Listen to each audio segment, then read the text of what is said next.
1,2 juta vaksin COVID-19 tiba di tanah air. KPK resmi menahan Menteri Sosial Juliari Batubara di rutan KPK Cabang Pondam Jayaguntur. Penyidik Polda Metro Jaya berencana kembali meminta keterangan Rizik Syihab hari ini.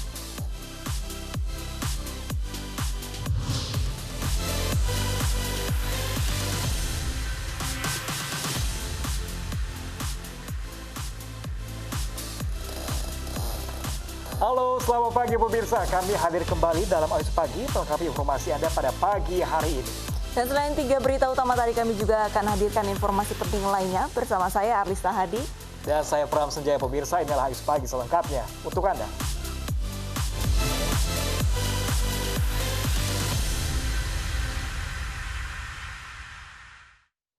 Ya pemirsa, vaksin COVID-19 tiba di tanah air menggunakan pesawat Garuda Indonesia pada pukul 21.30 waktu Indonesia bagian Barat. Dalam pengiriman pertama ini, Indonesia mendatangkan 1,2 juta vaksin dari Cina.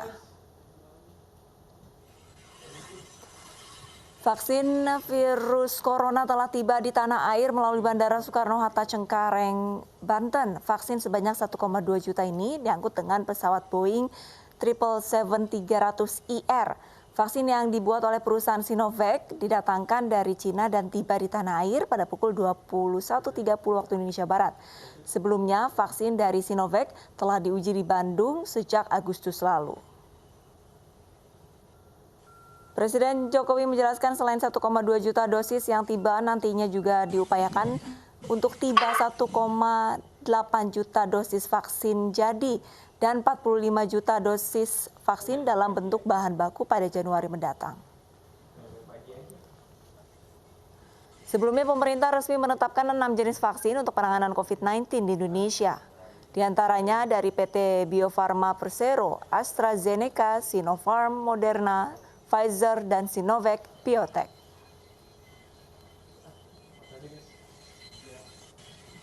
Pertama, seluruh prosedur harus dilalui dengan baik dalam rangka menjamin kesehatan dan keselamatan masyarakat, serta efektivitas vaksin. Pertimbangan ilmiah, hasil uji klinis, ini akan menentukan kapan vaksinasi bisa dimulai. Kedua, sistem distribusi vaksin ke daerah. Ini adalah hal yang sangat penting. Yang ketiga, karena tidak memungkinkan dilakukan vaksinasi secara serempak untuk semua penduduk, saya harap semua pihak untuk mengikuti pengumuman dan petunjuk-petunjuk dari petugas yang saat ini sudah. Pemukiman warga di Kebun Pala, Kampung Melayu, Jatinegara, Jakarta Timur, Minggu malam terendam banjir. Ya, banjir disebabkan oleh meluapnya aliran Kali Ciliwung. Permukiman rumah warga yang berada di RW 05 RT 011 Kebun Pala, Kampung Melayu, Jatinegara, Jakarta Timur pada Minggu malam terendam banjir hingga ketinggian 70 cm. Selain curah hujan yang tinggi, banjir disebabkan oleh meluapnya aliran Kali Ciliwung yang mendapat kiriman air dari hulu kali. Sejumlah warga yang rumahnya terendam banjir lebih memilih bertahan di lantai 2 rumahnya masing-masing. Jika hujan kembali mengguyur hulu Kali Ciliwung dan wilayah Jakarta, diperkirakan banjir akan semakin meninggi. Mungkin di Bogor gede kali, lama. Air kiriman dari Bogor ya, Bang? Nah, untuk sekarang ini warga masih tetap bertahan atau bagaimana, Bang? Diterjang cuaca ekstrim, perahu wisata berpenumpang terbalik di lokasi wisata Jembatan Cinta, Tarumajaya, Bekasi, Jawa Barat. Dari 23 penumpang, seorang balita berusia 3 tahun tewas di lokasi.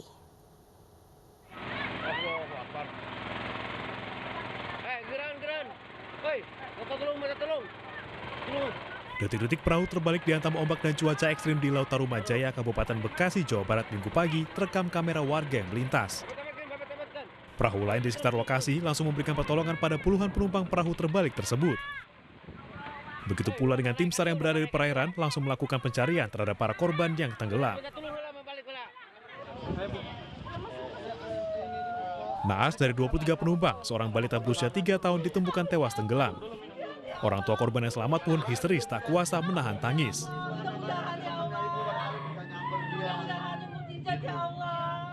Selain dilanda cuaca ekstrim, perahu terbalik karena kondisi penumpang melebihi kapasitas. Kegiatan perahu di jembatan kita di stop dulu aja. Selagi prosesnya masih berjalan. Ya, cuman saya tidak bisa mengizinkan lagi kecuali dokumennya sudah sesuai dengan aturan lengkap sama pelampung, life jacket atau ring buoy-nya standarnya keselamatan di laut sudah ada baru saya izinkan. Sementara ini ditutup kegiatan untuk laut. Udah kita himbau, Pak. Kita pernah ada bukti di grup. Udah kita share di grup, jangan ada yang beroperasi. Di pelelengan, khusus semua itu udah dioperasi. Maksudnya jangan ada yang beroperasi. Nah ini yang bawa perahu, udah dibilangin. Jangan berangkat. Cuman ngeyel, Pak. 22 penumpang yang selamat langsung dievakuasi oleh tim SAR dan para nelayan ke rumah warga yang berdekatan dengan lokasi kejadian. Dari Bekasi, Jawa Barat, Diri Junaidi, iNews melaporkan. Seorang nenek dalam kondisi kritis terjebak banjir di Rantau Perulak, Aceh.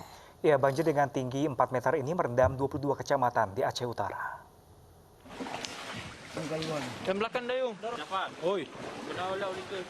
Hari kedua, banjir yang melanda kawasan pelosok kecamatan di Kabupaten Aceh Utara belum mendapatkan bantuan maksimal. Akibatnya, seorang nenek berusia 65 tahun dalam kondisi kritis terpaksa dievakuasi prajurit Pangkalan TNI Lok Sumawe. Evakuasi wanita malang ini pun berlangsung dramatis. Petugas dengan perahu karet sulit menempuh jalur aman karena harus melawan arus banjir. Ketinggian air pun mencapai lebih dari 1 meter dan terhimpit pepohonan.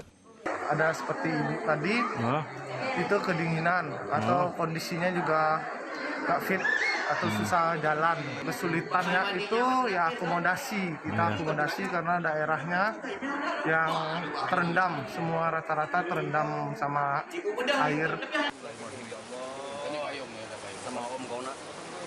Masih dari lokasi yang sama, petugas juga menyelamatkan bayi yang baru berumur 4 hari dan ibunya yang terjebak banjir di rumahnya di wilayah Gampung Alubate. Di wilayah Gampung Alubate, ketinggian air hingga 4 meter. Demi keselamatan, warga dievakuasi ke pengungsian darurat di Bunasa Gampung Bukit Pala, terutama bagi para lansia, anak-anak dan juga para ibu. Banjir kali ini melanda 22 kecamatan dari 27 kecamatan di wilayah Aceh Utara. Warga membutuhkan bantuan makanan serta obat-obatan. Dari Aceh Timur, Muhammad Maulidin dan Muhammad Jafar Yusuf, iNews melaporkan. Sementara itu, pemirsa, seorang warga di Tawamangu, Karanganyar, Jawa Tengah tertimbun longsor. Sementara di Tapanuli Selatan, seorang pekerja PLTA Simar Boru hilang diterjang tanah longsor.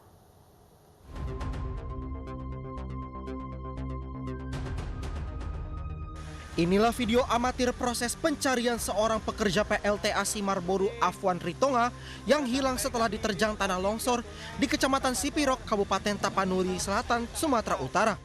Hilangnya Afwan ini berawal saat dirinya tengah membersihkan perbukitan di sekitaran Sungai Batang Toru yang longsor dengan menggunakan ekskavator.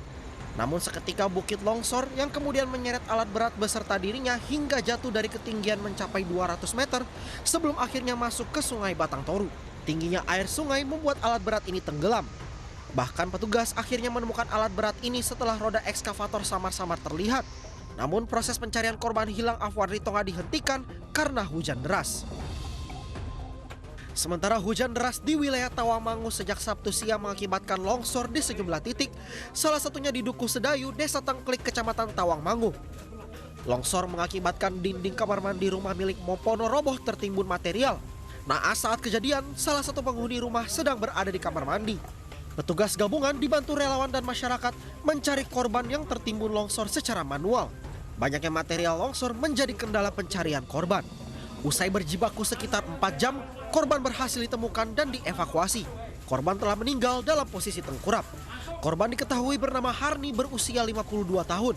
Wanita yang tinggal di lokasi kejadian tengah mengambil wudhu ketika longsor terjadi. Beberapa titik di daerah Tawamangu yang berada di lereng Gunung Lawu diketahui rawan terjadi bencana longsor, terlebih adanya intensitas hujan yang tinggi. Masyarakat diminta untuk waspada sebagai antisipasi terjadinya bencana longsor. Tim Liputan iNews melaporkan. Hujan deras disertai angin kencang menyebabkan sebuah pohon berukuran raksasa di Mojokerto, Jawa Timur tumbang. Ya, naas pohon tersebut tumbang menimpa warung dan 2 rumah.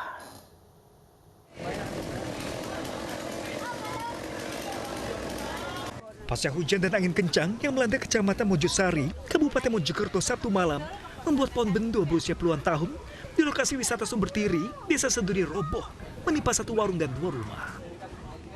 1 rumah yang difungsikan sebagai kantor koperasi mengalami kerusakan cukup parah. Bagian atap ambrol menimpa perabot yang ada di dalam rumah. Sementara rumah milik warga lainnya juga rusak tertimpa rimbunnya ranting pohon, sehingga rawan jika tetap ditempati. Beruntung saat kejadian, kantor koperasi tutup. Sedangkan penghuni rumah langsung menyelamatkan diri saat pohon menimpa rumahnya. Sejumlah warga dan petugas Badan Penanggulangan Bencana Daerah Kabupaten Mojokerto datang ke lokasi untuk mengevakuasi pohon. Besarnya ukuran pohon dan atap rumah yang lapuk sempat menghambat evakuasi. Dari Mojokerto, Jawa Timur, Salahuddin Ainus melaporkan. Aksi 2 orang pria yang mengaku sebagai debt collector di kawasan Cakung, Jakarta Timur viral di media sosial. Keduanya berupaya menarik paksa sepeda motor milik pengendara padahal motor tersebut sudah lunas.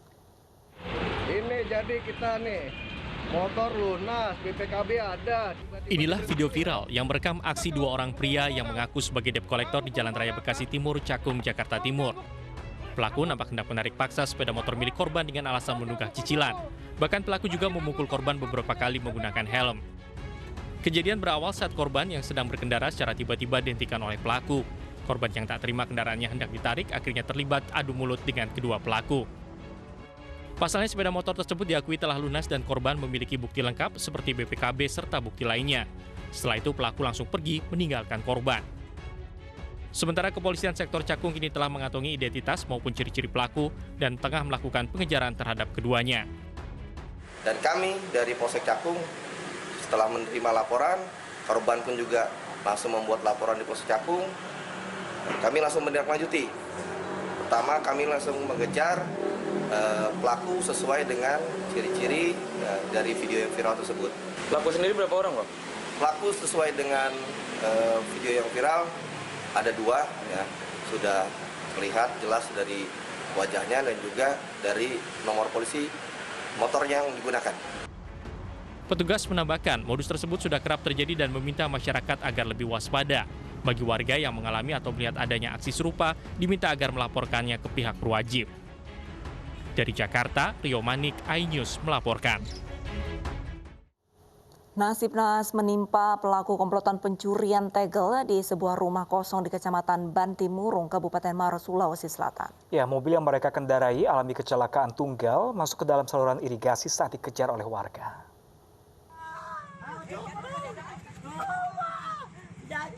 Dari rekaman video amatir, 1 dari 3 komplotan pencuri ditangkap warga dan sempat menjadi bulan-bulanan setelah tertangkap basah mengambil 20 dus tegel dari dalam sebuah rumah kosong yang masih dalam tahap pembangunan di Desa Mato Angin, Kabupaten Maros, Sulawesi Selatan. Bahkan 1 rekan pelaku lainnya ditemukan tewas tenggelam tertimpa badan kendaraan setelah mobil bak terbuka yang mereka kendarai terguling masuk ke dalam saluran air saat panik dikejar warga.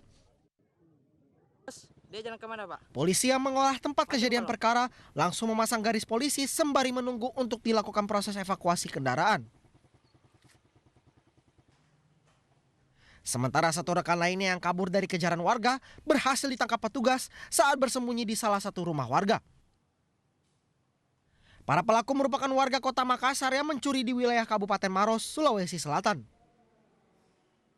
Bang bilang pencuri, lari nih motornya, merun nih, bilang tong itu pencuri kah?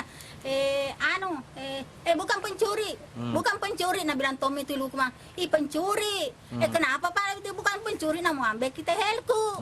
Terus? Baru gitu mi, meran nih korona kasar. Pencuri, tolong. Anak tadi asen lupa. Ya Terus kenapa sampai bisa jatuh di solokan mobilnya? Kencangi.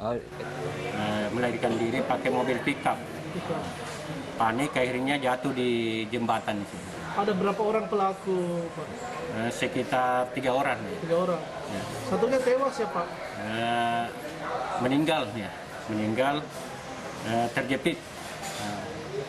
Terjepit di mobil ya? Ya, dijepit di bawah, jatuh di selokan. Kebetulan ada airnya, yang di situ akhirnya meninggal dia. Dua pelaku telah diamankan di Mapolres Maros guna mempertanggungjawabkan perbuatannya, sementara pencuri yang tewas telah dikembalikan ke keluarganya di Kota Makassar. Tersangka dijerat dengan pasal pencurian dengan ancaman hukuman 7 tahun penjara. Dari Kabupaten Maros, Sulawesi Selatan, Wahyu Ruslan, iNews melaporkan.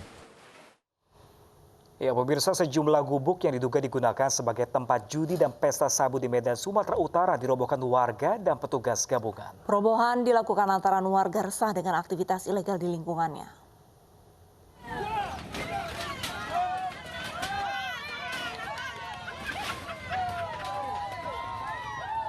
Satu persatu, gubuk yang ada di bantaran Sungai Deli, Medan, Sumatera Utara ini dirobohkan petugas gabungan dan warga.